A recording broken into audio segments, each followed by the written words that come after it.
Welcome, Aleisha. It's lovely to have you on the podcast, and I'm really looking forward to you sharing lots of information with us today about an organisation that you and your sister co-founded, which is Miscarriage Matters.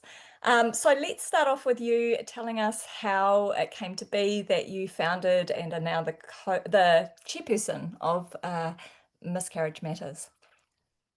So it was actually back in 2018. I was pregnant. I was 6 months pregnant, and my sister was 3 months pregnant. And so that was exciting. But then basically the worst happened for my sister. She went to her scan and found out there was no longer a heartbeat and that the baby had stopped growing. And so it was after that, just the way that my sister Corinne was treated, that kind of got me up in arms, as a sister, like, hey, that doesn't seem right. And I looked into things a bit, and what Corinne and I discovered was that her experience was not unusual. In fact, it was usual. It was, there were no, like, when we talked to midwives, there were no protocols on what information she should have been given. Like, these things didn't exist. So we kind of, I guess, came across a bigger problem, and ended up deciding to form the charity. So in 2019, we formed Miscarriage Matters, and yeah, been 6 years since then and still going. And I think about it sometimes because from my perspective, I think, well, why miscarriage? Why is that my cause that I'm spending all my time on? And I think the answer really is that for me, it's really clear what we could do. There's really clear things that we can do to make it better, to improve the experience. And like, they're right there in front of us. If we just, would become aware of it and take these steps, and make huge difference for thousands of people every year in New Zealand. So it's just that thing of like, I mean, we all want world peace, but with miscarriage, I can see what we can do, and I really believe that it's not that hard to get there to make this huge difference. So yeah, so that's basically how we came about and why we're still going. We have lots of things that we can see could be done better. Yeah. Awesome. Well, I'm looking forward to you sharing with us what you've achieved over the 6 years you've been running, and what you're looking to continue to do or to enact in the future. But first of all, can you just share with us, like, what is defined as a miscarriage? Yeah, so a miscarriage, back before we launched our website, if you Googled what is a miscarriage, what you got over and over again was the definition. So the definition is it's a spontaneous pregnancy loss before 20 weeks gestation. And or if you don't know the gestation, a birth weight of less than 400 grams. That's the like technical version of it. But I think it's also helpful for people to think about it in two ways, because there's the loss of the baby that would have been, and then there's also the woman's experience of having the miscarriage, like, in which can be highly traumatic. It can be, it's definitely something people go through. It can be painful. There's a lot. So I'd like to think about that there's the experience and there's the loss. And in New Zealand at the moment, we don't recognize either. It's only, you've got to get over halfway of your pregnancy before your growing baby is considered alive. So technically, you're not in the baby loss when you're in the miscarriage, the first half of your pregnancy, which is, it's kind of crazy that you can be growing that baby for 4.5 months and it's not legally defined as alive until you get over. Yeah. So I think that's helpful to think about those two parts of miscarriage, and that you can, well, I believe, it's not separate, but also it can help to separate it as far as advocating for miscarriage, and that we can understand, okay, we can't get it recognized as alive. It's like a legal whole lot of stuff there, but recognizing that because of that, miscarriage is not getting naturally included in a lot of the data and things that are happening for baby loss in, over 20 weeks. Yeah. Interesting. So it's kind of like a miscarriage is treated separate from other forms of baby loss. And when you say that it's not considered a life, Mm, unless it's over 20 weeks gestation or weighs more than 400 grams, um, mm. what does that what does that mean for what does that mean? Like for listeners, what does it mean it's not recognized as a life? Like what's different in the Mm. care or the what's done for a baby that's dies at 19 weeks versus one that dies at 20 weeks? So there's quite a lot of differences, I suppose, but a lot of it is, well, if you were in the hospital, if you're over 20 weeks, you're in the maternity ward, and if you're under, you're quite likely not, just in a general ward or a ED department or something like that. Although sometimes if you are closer to that 20 week, they might, that's not set in stone that they wouldn't put you. But also it's like, it's the way you're treated. Um, you know, doctors and nurses will be taught that a miscarriage is like a heavy period. So you're almost treated like what you're experiencing as a heavy period. And Right. legally, that's kind of medically, oh, it's not a big deal because miscarriage is natural. Oh, better luck next time. It's kind of that. It's in that because we're not going to notice that there was a life there. Um, there's that kind of dismissive from the medical perspective. And then the legal perspective is you don't have a birth certificate, you don't have a death certificate. There's no official record that the life existed. Um, Right. which, yeah, and then as far as that being recorded, in New Zealand, births, deaths, and marriages is where stillbirth and other baby loss is recorded because they do have a birth certificate, they have a death certificate, and so then that's where it is. Whereas because miscarriage doesn't have that, we're not recording it at all at national level. Right. Yeah. Um, yeah, so that's some of the differences anyway about what it might mean for people when they're going in. Um, yeah. Aleisha, you said your sister experienced a miscarriage, and that yeah, the care that she received, or the lack thereof, or the experience wasn't. It was not what it should have been, by the sounds of it. If your sister would be comfortable with it, do you mind sharing some of the aspects of her experience that could have been done better? Mm. Yeah, well, my sister is amazing because she's the reason that we started the charity. Her willingness to be able to have her story be the reason we started the charity, it's like she's very brave like that because I'm not sure I would have been Mm. able to be that brave if it had been me. But Karine is very good at letting her story be told and in a way, it's not like big things, and this is what I mean. It's big, as in it adds to your trauma, but it's not big as in it's hard to remedy. So just a couple of things that happened, for instance. First of all, because my sister found out a scan, that meant she had a missed miscarriage, which was the baby died but was still in the womb. And so you know that you've lost your baby, but you haven't actually physically lost the baby yet.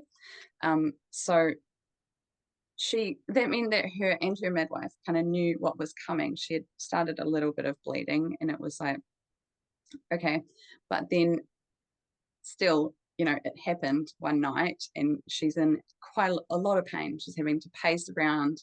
She doesn't know, is this normal? There's a lot of blood. Her husband's Googling, in the night, like, what's going on? And the next morning when she texted her midwife to say what had happened, her midwife just responded, well, looks like we're all done then. That was it. And here I am, like in my second pregnancy. I've experienced how amazing it is when when you get 4 weeks of your midwife coming to visit you at home when you have the baby. So it was quite shocking that that was it. It really felt like, oh, you're out of the pregnancy club. And the fact that she got no information at all. Mm.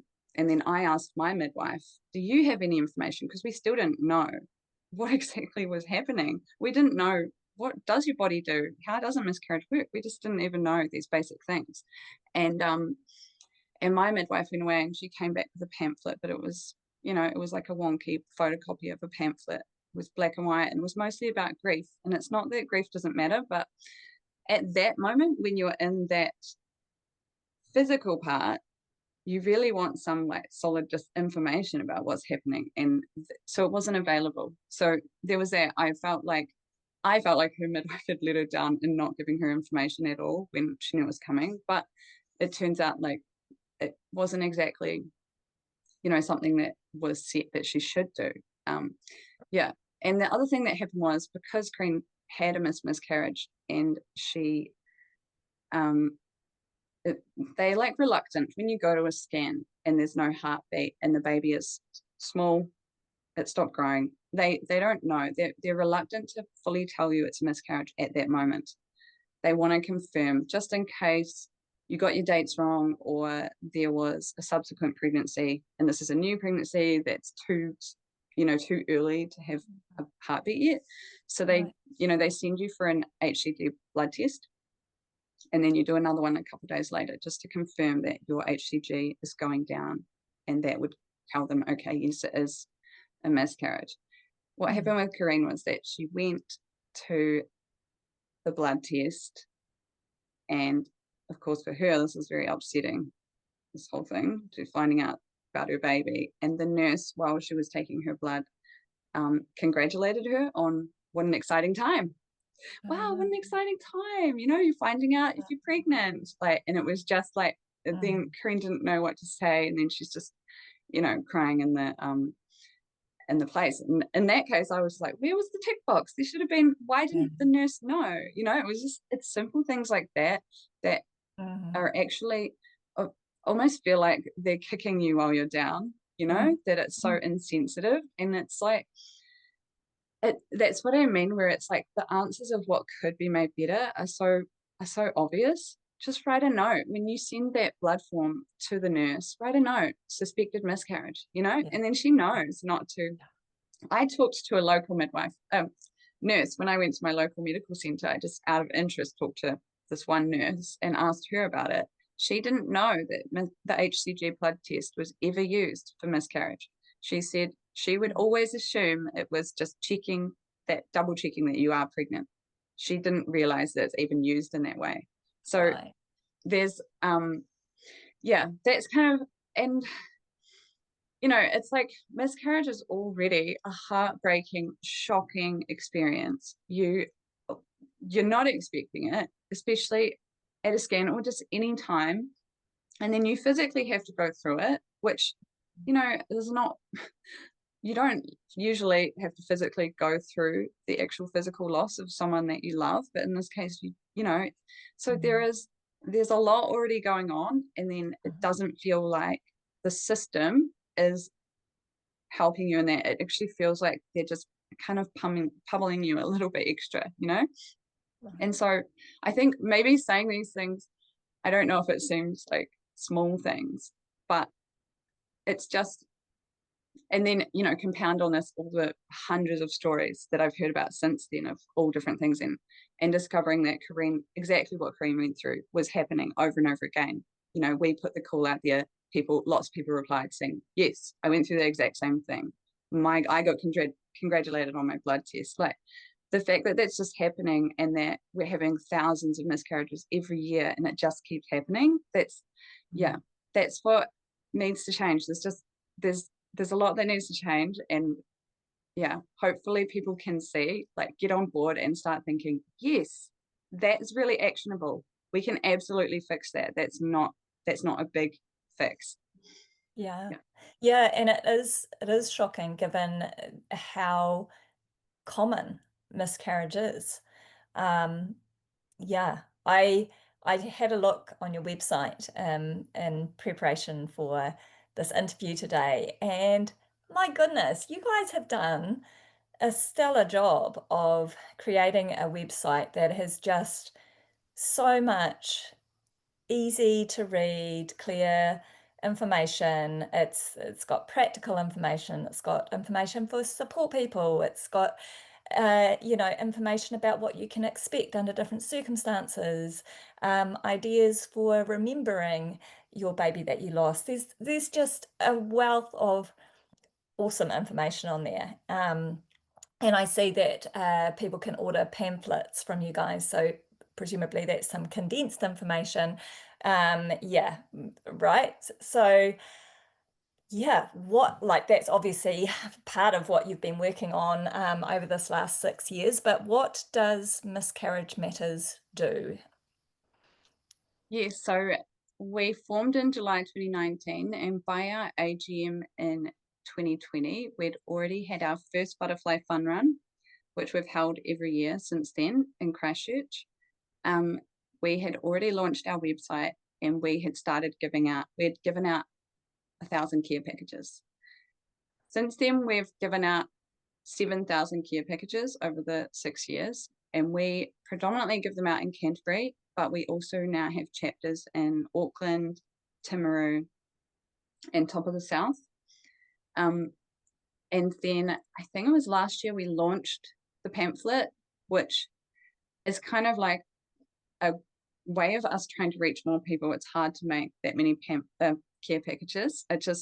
We have our Canterbury chapter, which is also where we are based. And so, but we just know that the amount of miscarriages that there are, we need more volunteers around the country to actually be able to reach everyone. But with the pamphlet, we can try and get that to every hospital, GP and midwife. And yeah, my sister and I attended the midwifery conference this year, and we took our pamphlets, and so we were giving them out at the conference. And now we are getting more orders. And if people are midwives or nurses, doctors, they can just email us and we post them out, pamphlets for their practice, which is great, because it's nice just to even have something to give people. Yeah, we are working on a PDF version of that. Well, working on it, I mean, I am trying to prioritize the time to make a PDF version of it. When I do, I'll probably do it in a couple of days. But yeah, getting the time for these things.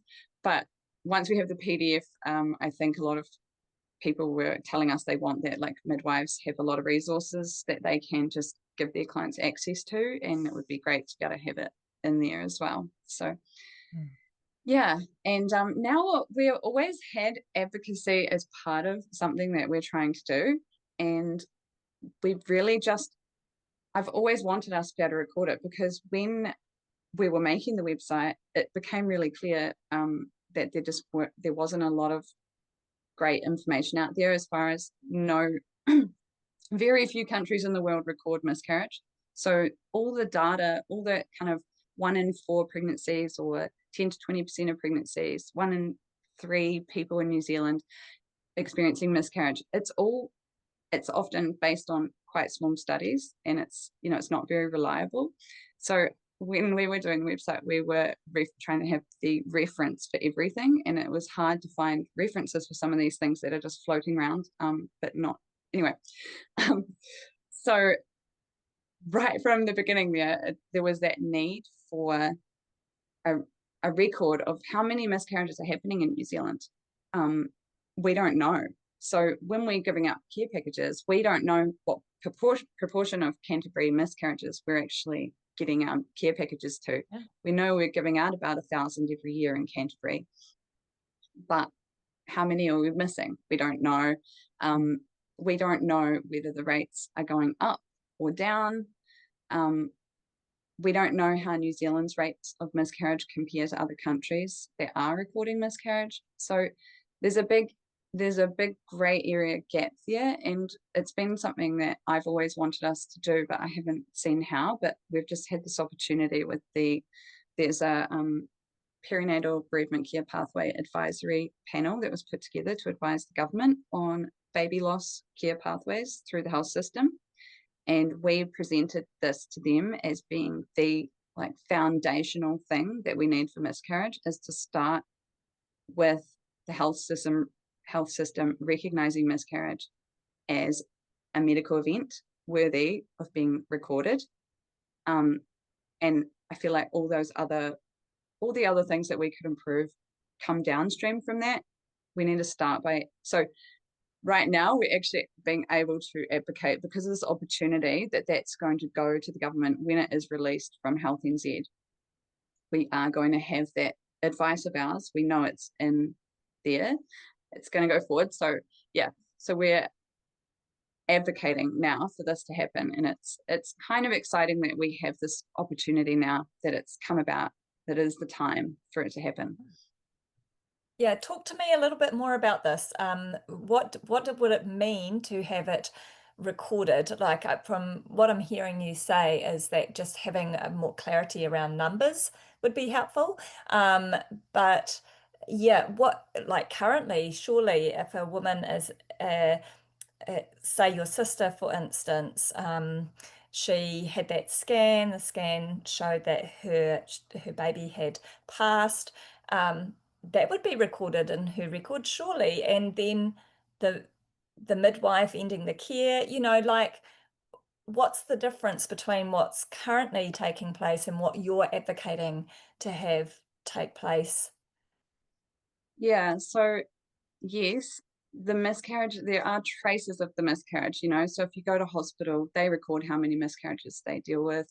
An ambulance records how many miscarriages it picks up, there. So it is kind of recorded in all these individual places, but there's no collating of that. There's no national understanding of your miscarriage is like how many happened this year. And as you can imagine, like, yeah, you could try and get that information, like, oh, how many of the scan places did miscarriages? And was there a double up there? Did everybody go to a scan? Or how many midwives reported a miscarriage? But, you'd have Yeah. to, you might get double up. You don't really know if that's all one person or is that three different people, all those markers that you could try and pick it up at. And so what we're saying is that a place that miscarriage could be recorded, if it's not a baby loss, it could be included in these maternity clinical indicators, which these started getting recorded in 2010. And they include things like, did the mother smoke? And what kind of birth was it? Was it a cesarean birth, natural, were there any interventions used? There's like around 20 of these indicators. And we're saying miscarriage should be in there as number 21, if there is 20. It's a little vague whether it's 19 or 20, because yeah. But what yeah, so if miscarriage was included there, it's being included as a maternity clinical indicator, and the purpose of these indicators was to provide a broader picture of maternity outcomes in New Zealand, other than maternal or perinatal death. So they're like, we have the death statistics, but we need a bigger picture. And miscarriage is 10 to 20% of pregnancies end in miscarriage. So that's a big piece of the maternity outcomes picture that is not being recorded, when we don't have it as an indicator. So you could think back to your question about how if you compare it to another indicator, like say that you had a cesarean, yeah, that's on your personal record, and somebody that's needing that information can access it, but it doesn't, without it being a maternity clinical indicator, it wouldn't be part of a national health of paying attention to it. Yeah. That makes good sense, Aleisha. Yeah. Yeah. And you stating those numbers about just how common it is, a common miscarriage is, 10 to 20% of pregnancies, around 1 in 3 women in New Zealand experience miscarriage. You'd think with something that's so prevalent that these simple things that you're saying could make big differences would be enacted.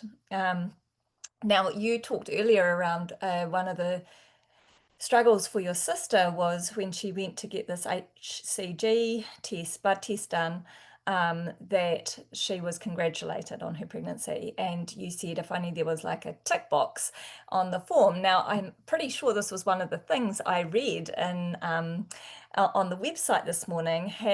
Is it Miscarriage Matters that have brought about a change where there is now a box that gets ticked on those forms? I think there is on some. It's so hard to know Right. because yeah, that was how we got started. And then we talked to the Midwifery Council, the College of Midwives, and they kind of responded to a couple of these things. They wrote an article in their magazine informing midwives about that, about Corinne's story. That was the first thing we did actually before we even formed the charity, was get it in their magazine. And the other thing, so it's potential that is happening now, but I'm just not super confident right across the country. Right. Um, but the other thing is that before we started Miscarriage Matters, with the midwife saying, well, that's us done, it's important to note that midwives at that point, when you had a miscarriage, they did not get paid for any further interaction with you. So it was kind of the only reason that if your midwife was coming and calling on you or seeing you, it was their own personal time. They were not paid. Since then, they do get one additional appointment if a miscarriage occurs. So yeah, because otherwise the way their pay structure worked was, my understanding is that in the first trimester, they get that one paid visit. And then the next trimester, you get another one. So if you have a miscarriage then in your first trimester, there was no additional visit that was paid, but now there is. So that is a real positive, and it does mean that there is more opportunity. Yeah, sorry, I've forgotten exactly what you asked there, but No, hopefully you got it. no, that was great. That was great. I would love to hear more about, you mentioned that you've been doing these annual butterfly fun runs. What's that about?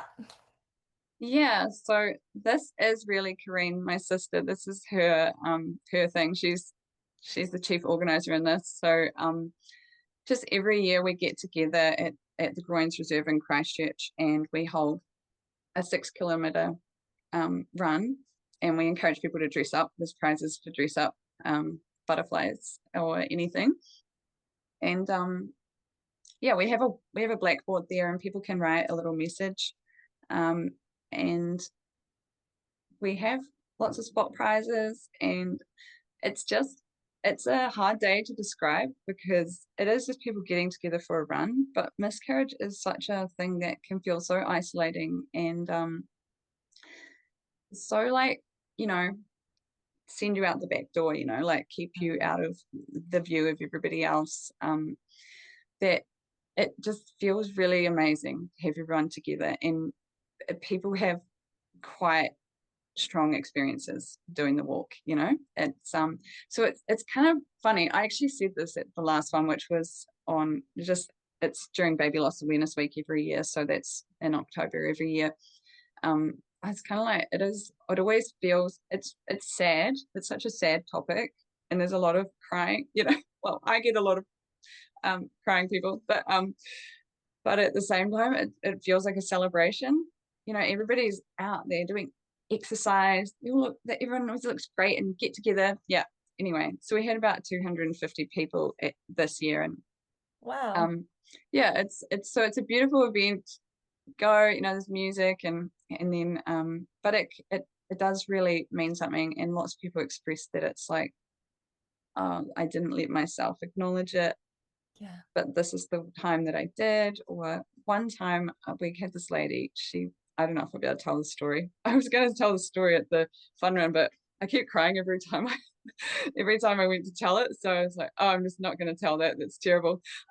But one lady one year, she told us that she came and she thought if she'll just run at the start, but she's not a runner, she'll just walk it. And then she said once she started running, she just kept running, and she was thinking about her baby, and she got to halfway, and then she just kept running. She got to 4Ks, 5Ks, and then she just said when she came over the line, she would just bawling, just crying. And it was just, she'd never run that far in her life. And Mm. it was kind of like, that's kind of how it is. It's funny. Yeah. People Yeah. walking along holding hands, and everybody's in an environment where they know, like, it's okay. You're allowed to feel it, I guess. You're allowed to Yeah. feel it. Yeah. Wow, this is so beautiful to hear, and thanks for explaining that a little bit more. I imagined that when you initially mentioned it, that it was like a fundraising activity, but it sounds like, and perhaps that's part of it. You can let me know, um, but no, this sounds like the primary reason for this is about support and acknowledgement of the how huge the experience is for so many women and families out there. This is so common. And I think one of the problems uh, that we have as our society kind of currently stands anyway is that we don't often share our uh, the fact that we're pregnant until we've hit that 12-week mark, which is kind of, you're past uh, the greatest chance of miscarriage, right, is over at the end of that first trimester if you're still pregnant. And so a lot of people don't share that they're pregnant with their friends or their work colleagues, etc., in case they lose their baby. And what that means is that if they do lose their baby, nobody knows. And then what? You show up to work and pretend you're fine, like yeah. There's all this like suppression. So and what we really need is for people to rally around us, to support us, to look after us, bring us meals, check in on us, take us out for walks, provide opportunities for them, for those who've experienced loss to be able to grieve and share their experience. And yeah, we don't do a great job of that as a society. So this fun run sounds like such a beautiful way to kind of impart remedy that.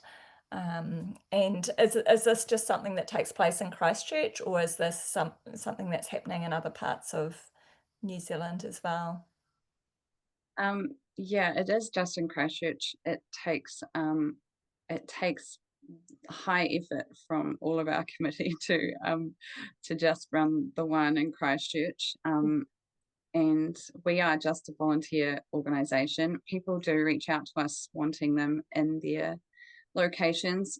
One year I did a thing where I got people in different locations to kind of give me a map, like a Google map of a similar, and then kind of say to people, well, you can meet at that place and you could do this, because we just do it at a public domain. We're allowed to, we apply for the permit to be able to do it there, but it's, people could go walk the same track any day of the week. uh, so people can run it themselves. It is something, yeah. So that year that I did do that, nobody really did it. Like, I Yeah, did quite a lot of effort to set up them all yeah. up, but it's hard to let people know. And I think it really relies on people deciding that they want to do it, and then we would be able to support them. But Mm, it's quite hard for us to actually be able to organize it on the day. There's over 20 volunteers involved in ours on the day. It might be actually 30, 28. There's a lot of us there, just being track marshals, final walker, all kinds of things, face painter. There's there's a lot of people involved. So yeah, we haven't done it everywhere.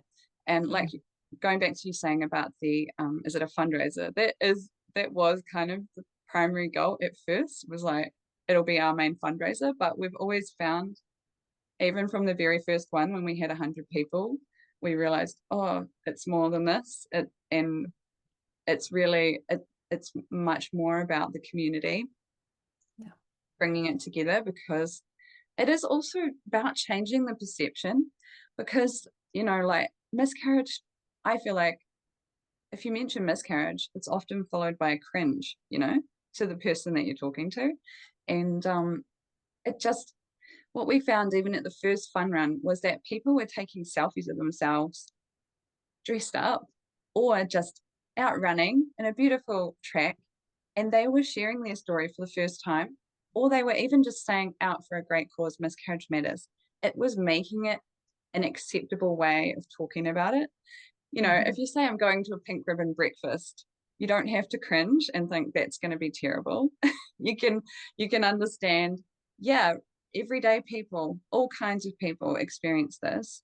It's Yeah. not it's not something that needs to be hidden. And when we do something like the fun run, we can get out and express it in a way that's, that's okay, and that we is okay to share. Do you know? Yeah. So it's kind of about giving that different image as well. Yeah. Not saying that it's not sad, but that the same people that can go out for a run can experience a miscarriage, It's Yeah. yeah. Yes. Yes. What would you Mm. say to people who are listening who like this fun run sounds amazing. It sounds like it's a lot of work to set up, and perhaps that's out of the domain of a lot of listeners to organize such a thing in their area. But what would you say to people who are like, I would love to know how to better support friends or family who go through this, or yeah, what are some avenues that I can, if I'm the one who's experienced a miscarriage, that I can look to get support, to garner support? Yeah, I might just start by saying about how you go back to how you said about the first 12 weeks thing, and that we Mm, don't announce pregnancies. And I find it really interesting that we don't get taught that at school, but that knowledge is passed down somehow to mm, everybody. We all know it, so we pass down that knowledge. And a lot of the time the knowledge isn't, it's just you announce your pregnancy after 12 weeks. Sometimes we don't pass on that knowledge of, because that's when you're most likely to lose the pregnancy. yeah. um and so it is good advice, it's passing on that knowledge that that's the riskiest time, although you can still experience baby loss after that. But um it, I really would encourage people to modify it, to say, tell your support network straight away. Mm, Who would you want there? As soon as you know you're pregnant, don't hide your drinks, like, mhm, just tell your support network straight away. Sure, you don't have to tell everybody at work. You don't need everyone knowing, because that might be something you want to go through. But tell everyone that you would want to be supporting you as soon as you know you're pregnant. It would just, I think that would change a lot. yeah. But then going past that, like, think about, if you're wanting to support someone that experiences miscarriage, it is like supporting anyone that experiences any kind of grief or loss or illness. There are things you can do. You can listen to them if they want to talk. Listening is more important than giving advice.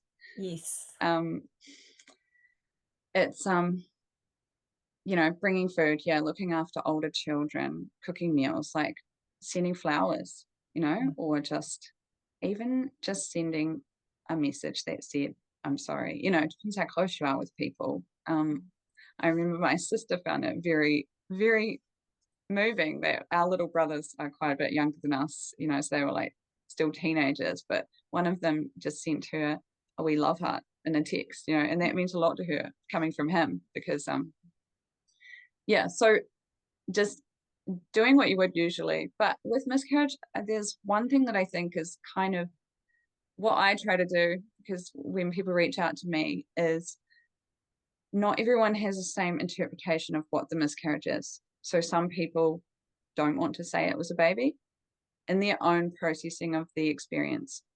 They just want to say it was such a shitty thing that I went through, mm, and they mm, don't want to think about what could have been, you know. Um, but other people are really already invested. They might have even already have a name for the mm, baby. They mm. might be like, I've lost my baby. It's really, in practicing listening, it's good to listen and hear how they describe it. If they say, I've had this miscarriage has been the worst experience, you say, I'm so sorry that you're going through this experience. You know, is there anything I can do to help? If they say, I've lost my baby, you say, I'm so sorry I lost you. You lost your baby. You know, it's just, it's amazing how reinforcing it can be. That's their interpretation of what's happened to them. And I think it's really important to support their interpretation, you know, and it might change because also, I don't know, I sometimes find that at first, some people would prefer not to think about it too much as a baby, but later on may want to have something. I've heard people say about our care packages, or, you know, like we give like a little token. So it's often a little keyring medallion with a butterfly on it in our case, or the ones we do as Sans Canterbury, there's a little teddy bear. And sometimes after that time, like that's all people have left to even show that they were pregnant at all. And then they can really hold on to it. Even some of those, even like, you know, quite stoic, like farmers' wives that are like, ah, oh, well, it wasn't meant to be, still kind of hold on to that. So yeah, I think it's important to see how they're interpreting it and just make sure you're supporting them in the way that they're handling it, if that makes sense. Yeah. It makes so much sense, and this is like such important information to be sharing. I think as a culture, we have a tendency to shy away from sitting with people when they're going through grief or pain, and that's what we need to suck up our discomfort a little bit and just be there and listen. And you're so right. It's not about offering advice. It's about being a safe space for somebody to share what's on their heart. And part of making it a safe space is not feeling the need to try and fix, because you can't fix this.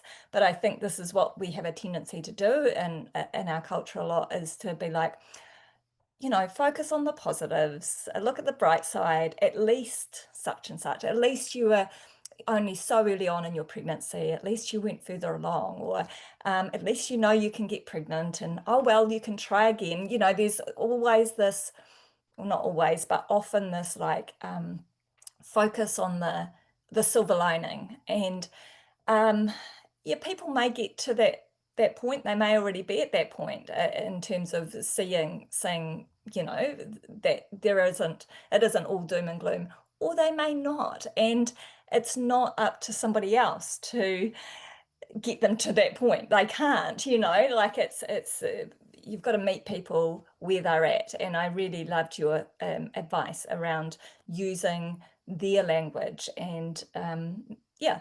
Uh, yeah, reflecting back to them what they're saying to you, so that they feel really seen and heard in their experience and validated in their experience rather than dismissed. Because Mm.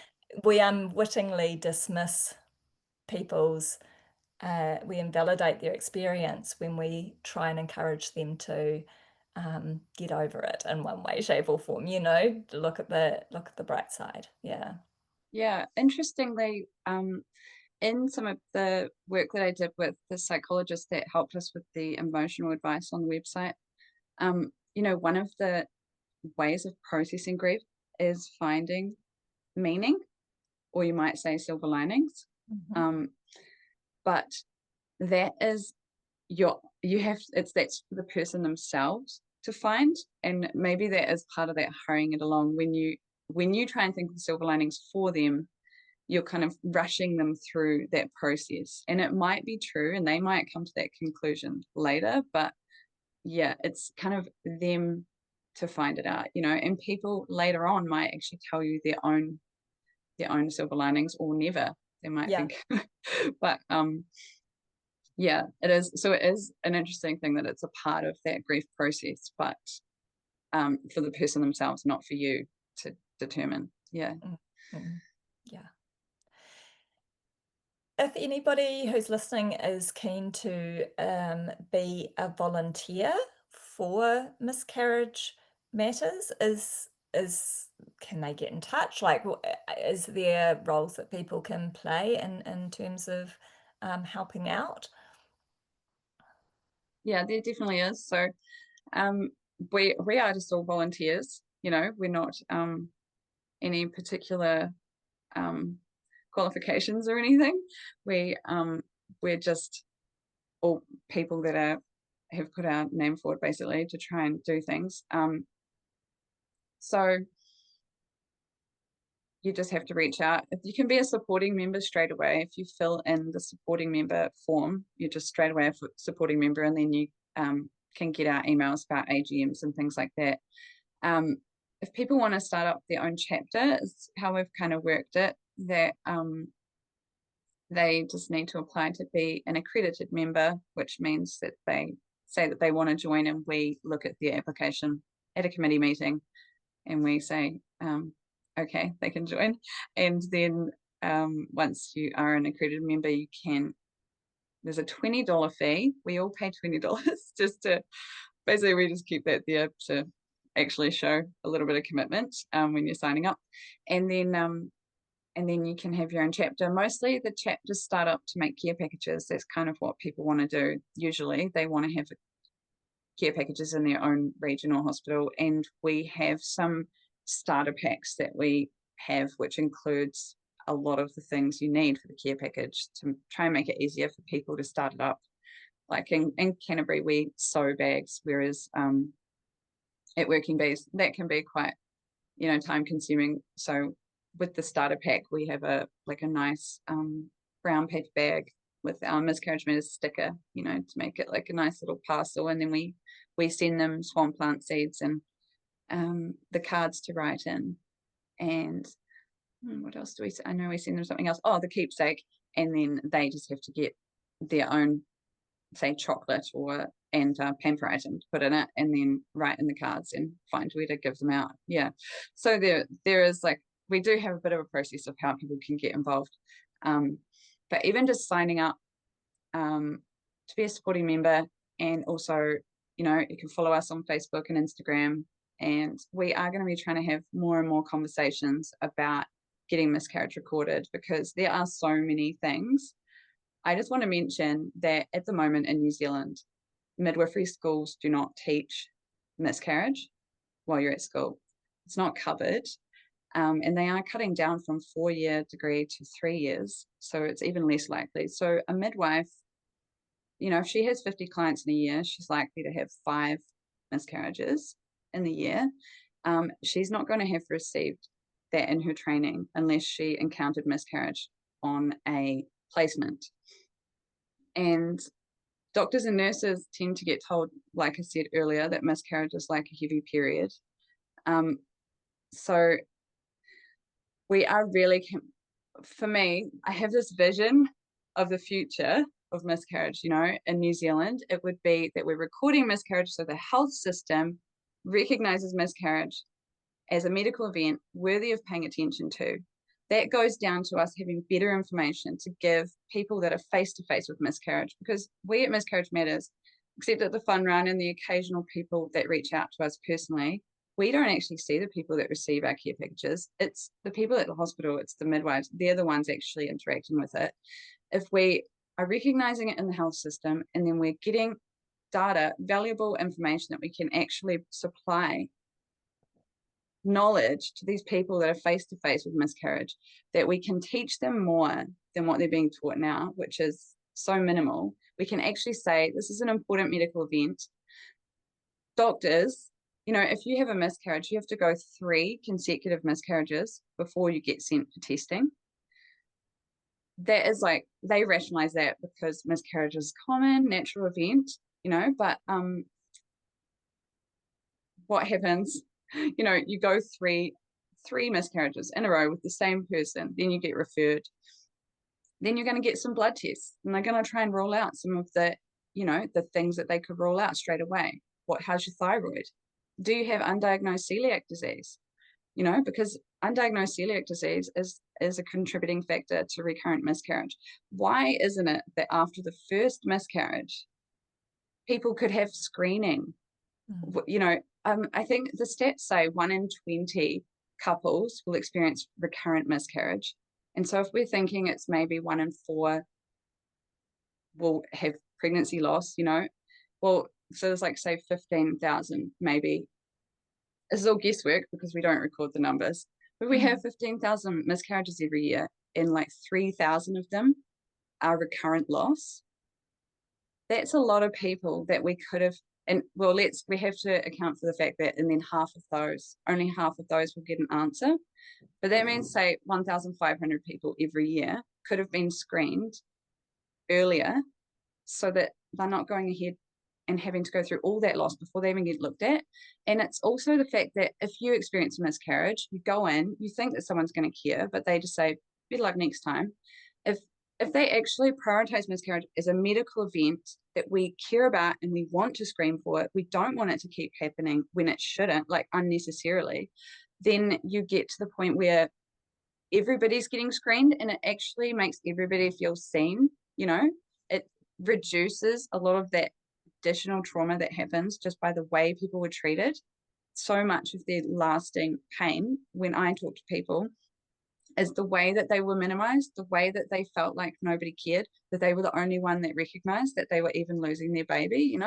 A lot of that pain could be stopped, I believe, if we screened. It's just amazing what that would do. It's like, we see you, we're going to check your blood, and we're going to be able to give you peace of mind that you don't have these easy to rule out, first things we're going to look for when you have 3 in a row. That would mean so much, but I feel like it has to start with recognizing it as an event, and then we can bring it down to the point where we can screen for it. We can do more things. So anybody that's agreeing with me and thinking, yes, this is a no-brainer. I mean, everyone I talk to a lot of people at the midwifery conference. There were lots of maternity sector people there, with stalls and everything. Everyone I talked to about this were just surprised that we're not already doing it. Even people that were quite high up, in the maternity sector were like, are we not already recording miscarriage at a national level? So it's really, I think it's a no-brainer. We should be recording it, and then we can start to work on these other things. And so hopefully I'm feeling like really passionate about it now, because I really feel like it's there. I can see how it could come about, how we could then improve so much more. We could get it into schools, because I've talked to Fertility NZ CEO, and we both agree when we learn about sex education at school, we should also learn about how to start a family and what difficulties we may face. If everybody in New Zealand had doctors and nurses and midwives that actually were taught, because at the moment, by the very nature of the inadequate training, we're basically teaching those health professionals to disregard miscarriage. That's kind of the attitude of the training that we're going through. So if we can have them actually accepting miscarriage, and then if we could have high schools, everybody learns miscarriage is common.